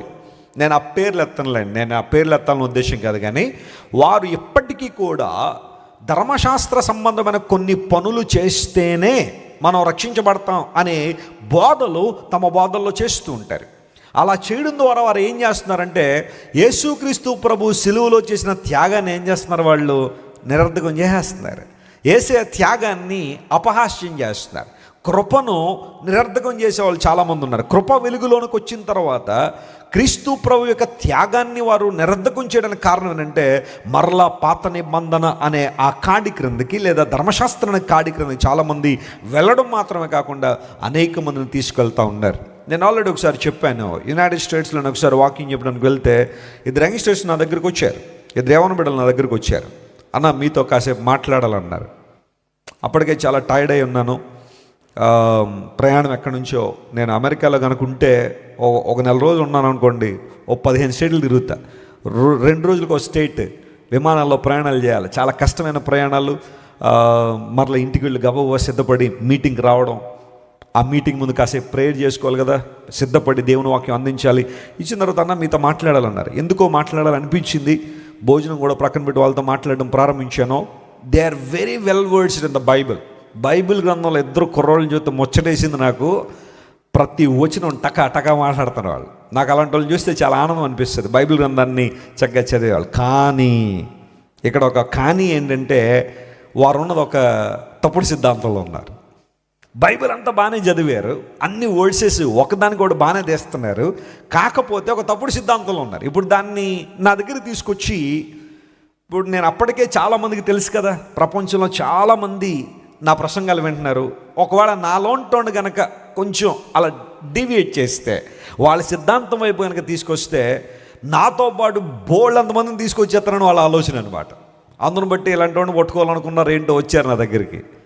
ప్రియులారా, దేవుని మహిమార్థం చెప్తున్నా, కాసేపు అనుకున్నాం, మరలా అక్కడి నుంచి కొన్ని గంటల పాటు నేను వాళ్ళు మాట్లాడుతుంటే, నేను ఎన్ని రెఫరెన్స్లు చూపించి దేవుని లేఖనానుసారంగా ఎన్ని మాటలు, గలతీ పత్రిక నుండి, రోమా పత్రిక నుండి, హెబ్రీ పత్రిక నుండి, ఆ 3 పత్రికలు చాలా సంక్లిష్టమైనప్పటికీ కూడా వాటిల్లోంచి విషయాల వరకు అర్థమయ్యేలా బోధించినప్పటికీ కూడా మళ్ళీ అడిదిరిగి అక్కడికి వస్తాడు వాళ్ళు. మళ్ళా ఎంత బోధించినా, ఎంతసేపు చెప్పినా మళ్ళీ అడిదిరిగి మళ్ళీ అక్కడికి వచ్చి చివరికి అసలు కన్విన్స్ అవ్వడానికి ఇష్టపడరే.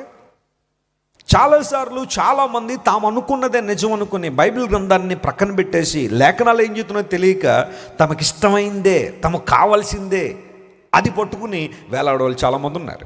బైబిల్ సెలవిస్తుంది, క్రియల వలన ఏ వ్యక్తి కూడా నీతిమంతులుగా తీర్చబడ్డాడు. అది ధర్మశాస్త్ర సంబంధమైన క్రియలే కాదు, ఏ క్రియ కూడా మనిషిని దేవుని ఎదుట ఏం చేయలేదు చెప్పండి, నీతిమంతులుగా నిలబెట్టలేదు. క్రియలు చేయడం ద్వారా, మంచి పనులు చేయడం ద్వారా నువ్వు సమాజంలో మంచి వ్యక్తిగా కీర్తించబడచ్చేమో, లేదా సమాజంలో నీకు రివార్డులు రావచ్చేమో. నువ్వు చేసే మంచి పనుల ద్వారా, దాన ధర్మాల ద్వారా, లేకపోతే బస్ షెల్టర్లు కట్టించడం ద్వారా ఆ ఆహారాలు పానీయాలు పంచడం ద్వారా, ఎవరికైనా ఆ మందులు ఔషధాలు ఉచితంగా ఇవ్వడం ద్వారా, లేదా కంటి ఆపరేషన్ చేయించడం ద్వారా, ఎవరో ఒక ఆయన 1000 మంది గుండె ఆపరేషన్ చేయించాడని ఎంత అద్భుతమైన వ్యక్తి అండి అని ఇలాంటి ఆ సమాజంలో పేరు పొందొచ్చేమో, కానీ అలాంటి వ్యక్తులు దేవుని ఎదుట వారు చేసే మంచి పనులు బట్టి ఏం చేయబడరట, వాళ్ళు నీతిమంతులుగా తీర్చిదిద్దబడరు. This is what the Bible says. ధర్మశాస్త్ర సమాన క్రియలు మనిషిని రక్షించలేదు.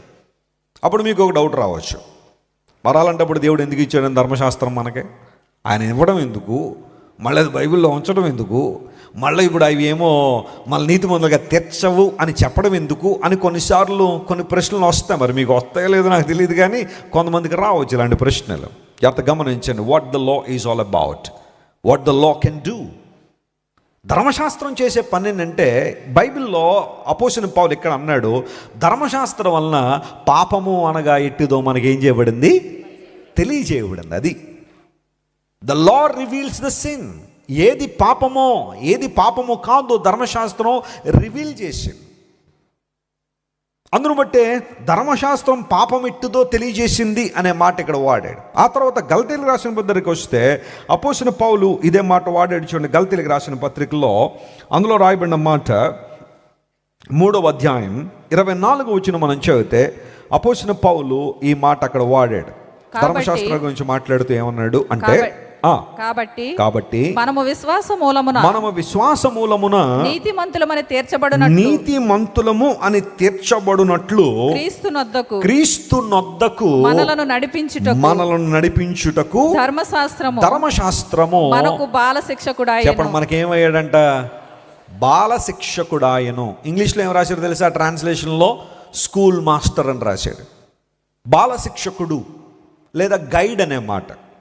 అందరూ నా వైపు చూడండి. గైడ్లు ఎంతమంది వాడాం? అందరూ వాడాం కదా. కొన్ని సబ్జెక్టులకి మరిన్ని వివరాలు కావాలంటే ఏం వాడాలా? గైడ్లు వాడాలి. కొంతమంది పరీక్షలు రాసేటప్పుడు కూడా పట్టుకుపోతుంటారు దాన్ని. ఎందుకోసం? కొంచెం ఎవరైనా ఇన్విజిలేటర్ మనోడు అయితే కొంచెం గైడ్ కనుక ఆ బల్ల కింద పెట్టేసామంటే ఏమి రాసేయచ్చు, చూసి రాసేయచ్చు అని. కొంతమంది అలా పాస్ అయిన వాళ్ళు ఉంటారు. కొంతమంది కరోనా పాసింగ్ బ్యాచ్ ఉన్నారు. కొంతమంది కరోనా టైంలో ఎగ్జామ్స్ లేవు కదా, అందరూ పాస్ అయిపోయారు అనగానే ఒక ఆయన హైదరాబాద్లో ఒక ఆయన 75 సార్లు 80 సార్లు రాసిరు, 10th క్లాస్ పాస్ అవ్వట్లేదట. ఇంకా ఆయనకి అదొక తపస్సు అయిపోయింది. ప్రతి సంవత్సరం వెళ్ళడం, పరీక్షలు రాయడం, పేపర్లో నంబర్ రాకపోవడం, హట్ అయిపోయి ఉన్నాడు. ఈ లోపల కరోనా వచ్చింది, గట్టెక్కేసాడు. ఎందుకోసం? కరోనా టైంలో ఏం లేవు, పరీక్షలు లేవు కూడా పాస్ అయిపోయాను. కానీ ఎవరు అడిగారు, మీ జీవిత ఆశయం ఏంటంటే నేను డిగ్రీ పూర్తి చేద్దాం అనుకున్నాడు అన్నాడు. అప్పటికి ఆయన వయసు 70 అంతా ఉంది. ఇంకా డిగ్రీ పూర్తి చేసేటప్పటికి మరి ఎన్ని సంవత్సరాలు దొరికిపోతాయో అని అందరూ కూడా ఆశ్చర్యపడ్డారు. బాలశిక్షకుడు, స్కూల్ మాస్టర్, ఏ గైడ్. ఇక్కడ పౌలు భక్తుడు గలతీ సంఘానికి రాస్తున్నాడు. గలతీల్లో కూడా ఇదే పరిస్థితి, లీగలిజం. మనం క్రియలు చేయాల్సిందే, సున్నతి పొందాల్సిందే, విశ్రాంతి దినం ఆచరించాల్సిందే, పదాజ్ఞలు పాటించాల్సిందే, ఖచ్చితంగా అవి చేస్తేనే మనం పరలోక రాజ్యానికి వెళ్తామన్న ధోరణి చాలామందిలోకి వచ్చేసరికి పౌలు అన్నాడు, ధర్మశాస్త్రాన్ని దేవుడు ఎందుకు ఇచ్చాడంటే, ఆ ధర్మశాస్త్రం మనిషిని ఎక్కడికి తీసుకొచ్చింది? క్రీస్తు ప్రభు దగ్గర తీసుకొచ్చింది. బాలశిక్షకుడు ఆయను అంటే గైడ్ అన్నమాట. The law was acted like a guide to bring us to Christ. క్రీస్తు ప్రభు దగ్గర మనల్ని తీసుకొచ్చింది. ఇప్పుడు మీకు అర్థమయ్యేలా చెప్తాను చూడండి. మీరు రాజమండ్రికి వచ్చిన తర్వాత ఏదైనా ఒక ల్యాండ్ మార్క్కి మీరు వెళ్ళాలనుకోండి. మీరు వెళ్ళడానికి రోడ్డు మీద కొన్ని రకాలైన బోర్డ్స్ ఉంటాయి. ఆ బోర్డుల మీద మీరు పలానా హాస్పిటల్కి ఈ దారిలో వెళ్ళాలని చెప్పి ఒక రైట్ డైరెక్షనో, లెఫ్ట్ డైరెక్షనో, లేకపోతే ముందుకు వెళ్ళాలని చెప్పి కొన్ని డైరెక్షన్స్ ఉంటాయి. వాటిని చూసుకుంటూ మనం ఏ ప్లేస్కి రావాలో ఆ ప్లేస్కి వస్తాం. అక్కడికి వచ్చిన తర్వాత మనకు ఆ పరిస్థితి అర్థమైపోయిన తర్వాత మనం ఎక్కడికైతే రావాలనుకున్న ఆ ప్లేస్కి వచ్చిన తర్వాత మరలా ఇప్పుడు మన బోర్డులు పట్టుకుని వేలాడం మనం. ఎందుకోసం అంటే అవి మనం ఎక్కడికి తీసుకొచ్చేసినాయి? సరైన ప్రాంతం దగ్గర తీసుకొచ్చాయి, ఒక రైట్ ప్లేస్ దగ్గర తీసుకొచ్చాయి. The right place where we get healed, the right place where we get saved, right place where we get to know the power of God's word. దేవుని గురించిన విషయాలు, ధర్మశాస్త్రం మనిషిని రక్షించలేదనే విషయం క్రీస్తు ప్రభు దగ్గరికి వచ్చిన తర్వాత మనకు తెలిసింది. కాబట్టి ఇప్పుడు మన ఆ బోర్డులు పట్టుకుని వెళ్ళాల్సిన అవసరం లేదు. పౌలు భక్తుడు అదే అన్నాడు, ధర్మశాస్త్రము బాలశిక్షకుడాయను. It's a guide that will bring us to Christ. క్రీస్తు ప్రభువు దగ్గరికి మనల్ని తీసుకొచ్చిన బాలశిక్షకుడు, బాలశిక్ష లేదా స్కూల్ మాస్టర్, ఎ గైడ్. అందును బట్టి ధర్మశాస్త్రం ఎందుకు ఇవ్వబడిందంటే పాపమిటిదో తెలియపరచబడింది, ఆ పాపమును పరిహరించే దేవుడు ఎవరో కూడా తెలియజేసింది. దేవుడు నామమున స్తోత్రం కలుగును గాక.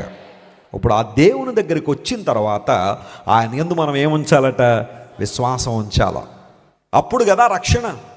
నాకు అవన్నీ తెలిసిందండి, ఆ మార్గం అంతా తెలిసిందండి, ఆ వే అంతా తెలిసిందండి, ఇక్కడికి వచ్చాను, ఇంకేం చేయనంటే కుదరదు. అది ఎందుకు తీసుకొచ్చింది అంటే ధర్మశాస్త్రం క్రీస్తు దగ్గరికి వచ్చిన తర్వాత నీ పాపములకు ప్రాయశ్చిత్తం జరిగింది అనే విషయం నీకు అర్థం కావాలి.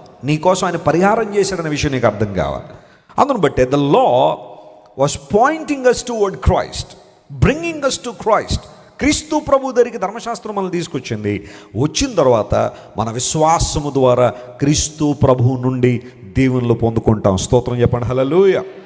ఆ విషయాన్నే పౌలు భక్తుడు ఇక్కడ రాస్తూ, ధర్మశాస్త్ర క్రియల వలన ఏ వ్యక్తి కూడా నీతిమంతుడిగా ఏం చేయబడ్డు? తీర్చబడ్డాడు.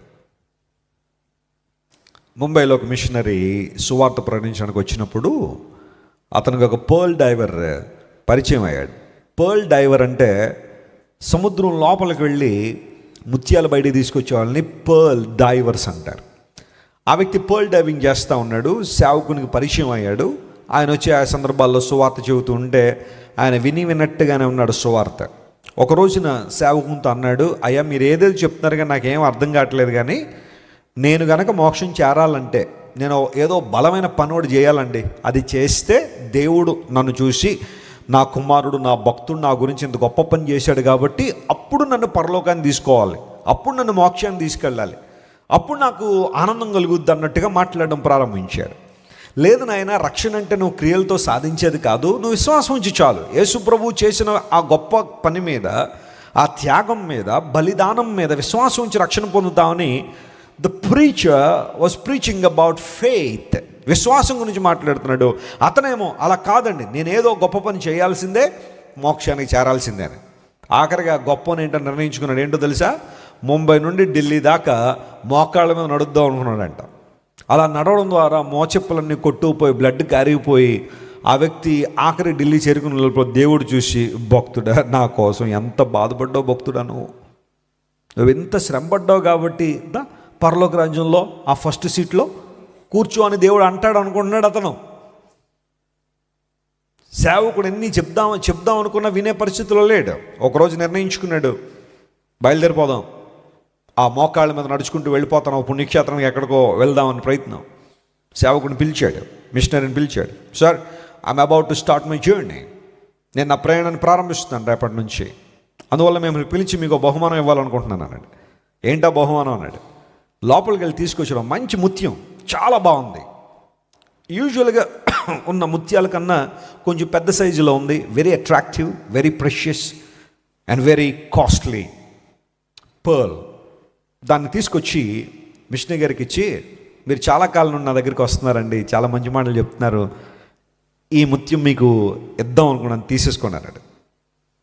మిషనరీ అన్నాడు, నాకు ఉచితంగా వద్దాయా, దీనికి ఒక వెల కట్టు, నేను డబ్బులు ఇచ్చి తీసుకుంటాను అన్నాడు. లేదండి, నేను ఫ్రీగా ఇద్దాం అనుకోండి, మీరు డబ్బులు అంటారేంటండి, మీరు నేనేం ఉచితంగా ఇద్దాం అనుకుంటున్నాను మీకు, మీరు డబ్బులు అంటారేంటి, తీసుకుంటే ఉచితంగా తీసుకోండి, లేకపోతే లేదన్నాడు. అలా కాదయ్యా, దీనికి వెల కట్టు నేను ఇస్తానంటున్నాను కదా, నేను డబ్బులు ఇచ్చి తీసుకుంటాను కదా అంటే, లేదండి, ఇట్స్ మై డిజైర్, ఇది నా ఇష్టం, మీకు ఉచితంగా ఇవ్వాలనుకుంటున్నాను. సో ఈ వాగ్వాదం జరిగినప్పుడు మిషనరీ అడిగాడు, దీన్ని ఎందుకు నువ్వు ఉచితంగా ఇవ్వాలనుకుంటున్నావు, లేదా దీనికి వెల కట్టలేనండి అని ఎందుకు చెప్పావని అడిగితే, అప్పుడు ఆ వ్యక్తి కళ్ళ వెంబడి నీళ్లు కారుస్తూ అన్నాడు, సార్, ఈ ముత్యాన్ని తీసుకురావడంలో నా కుమారుడు తన ప్రాణాలు కోల్పోయాడండి. మా వాడు సముద్రంలోకి వెళ్ళాడు, ఒక ఆల్చిప్లో ముత్యం తీసుకొద్దామన్న ఆలోచనలో దాన్ని పట్టుకునే ప్రక్రియలో ఊపిరి బిగబెట్టి దాన్ని తీసుకొచ్చే ప్రక్రియలో పైకి రాగానే ఆ ముత్యాన్ని నా చేతిలో పెట్టి చచ్చిపోయాడు నా కుమారుడు. ఈ ముత్యాన్ని చూసినప్పుడల్లా నా కొడుకు జ్ఞాపకం వస్తాడు, నాకు నా కుమారుడు జ్ఞాపకం వస్తాడు, వాడి మరణం జ్ఞాపకం వస్తుంది. In order to possess it, my son has given his life, he laid down his life in order to bring fourth this costly and rare pearl. ఈ విశిష్టమైన విశేషమైన ఈ పర్ల్ని సాధించడానికి బయటకు తీసుకురాడు నా కుమారుడు చచ్చిపోయాడు. దీనికి నేను వెల కట్టాను అంటే నా కుమారుడు మరణానికి ఏం కట్టినట్టే వెల కట్టిన. మీరు తీసుకుంటే ఉచితంగా తీసుకోండి, లేకపోతే లేదు, నేను మాత్రం దీనికి ఏం కట్టినన్నాడు, వెల. అక్కడ దేవుని సేవకుడు ఆ ఒక్క మాట పట్టుకొని, అయ్యా ఎంతకాలంగా నేను చెబుతున్న మాట అదే కదా, నీకు అర్థం కావట్లేదు కానీ నీ భాషలో ఇప్పుడు నువ్వే చెప్పావు ఈ విషయాన్ని. ఈ ముత్యానికి వెలకట్టడం అంటే నీ కుమారుడు ప్రాణానికి వెలకట్టడం అన్నావు కదా. నేను చెబుతున్న సత్యం కూడా అదే. పరలోక రాజ్యం ఏ ఒక్కరు కూడా వెలతో కొనలేరు, డబ్బుతో కొనలేరు, ఆస్తిపాస్తులతో కొనలేరు, అంతస్తులతో కొనలేరు. దేవుడు ఈ లోకాన్ని దిగి రావడం ద్వారా, తన ప్రాణాన్ని అర్పించడం ద్వారా మనందరం రక్షణ పొందడానికి ఆయన మార్గాలు తెరిచాడు. All you have to do is to trust the lord and to put your faith on him. ఆయన ఎందుకు విశ్వాసం ఉంచడం ద్వారా మాత్రమే, రక్షణ పొందడం ద్వారా నీవు నిత్యరాజ్యాన్ని పొందుకుంటావు, కానీ నీవు చేసే క్రియలు కాదని ఎప్పుడైతే దేవుని సేవకుడు ఆ సన్నివేశాన్ని ఉపయోగించిన వాక్యం చెప్పడం ప్రారంభించాడో ఆ వ్యక్తి ఆత్మరక్షణలోకి వచ్చాడు. దేవుని నామమున స్తోత్రం కలుగును గాక. ఒకవేళ ఈరోజు ఈ మాటలు వింటున్న నువ్వు ఎవరైనా సరే, లైవ్లో ఎక్కడి నుంచి వింటున్నా, క్రియల ద్వారా రక్షణ సాధించాలని ఎన్నో ప్రయత్నాలు చేస్తూ ధర్మశాస్త్ర సంబంధమైన క్రియల ద్వారా మాత్రమే నేను రక్షణ పొందగలను నువ్వు అనుకుంటే, బైబిల్ నిర్ద్వందంగా సెలవిస్తున్న మాట, ధర్మశాస్త్రాన్ని దేవుడు ఎందుకు ఇచ్చాడంటే క్రీస్తు దగ్గరికి మనల్ని నడిపించడానికే. క్రీస్తు దగ్గరికి వచ్చిన తర్వాత మనం నేర్చుకోవాల్సిన విషయం, ఆయన శిలువ త్యాగం ద్వారా మాత్రమే మనిషికి ఏముంది, రక్షణ ఉంది. ఈ విషయాన్ని 24వ వచనంలో తెలియజేసే చూడండి. That's the third point I would like to talk to you today and conclude my message. Romans chapter 3 and verse 24. రోమీయులకు రాసిన పత్రిక 3వ అధ్యాయం 24వ వచనం. కాబట్టి నమ్మువారు ఆయన కృపచేతనే, నమ్మువారు అని ఉందా, అమ్మువారు అని ఉందా? అక్కడ నమ్మువారు ఆయన కృపచేతనే క్రీస్తు యేసునందలి విమోచనము ద్వారా ఉచితముగా నీతిమంతులని తీర్చబడుచున్నారు. స్తోత్రం చెప్పండి, హల్లెలూయా. ఉచితముగా నీతిమంతులుగా తీర్చబడుతున్నారు. నువ్వు వెల చెల్లించాల్సిన అవసరం లేదు. అయితే ఇక్కడ ఉన్న కండిషన్ ఏంటంటే, నమ్మువారు, దోస్ హూ బిలీవ్, క్రీస్తు ప్రభు చేసిన త్యాగాన్ని నమ్మడం, విశ్వాసం ఉంచడం ద్వారా మనందరం కూడా ఉచితముగా ఏం చేయబడ్డాం, నీతిమంతులుగా తీర్చబడ్డాం. అందును బట్టి అతిశయ కారణం మనకు లేదు, మనం అతిశయించడానికి లేదు.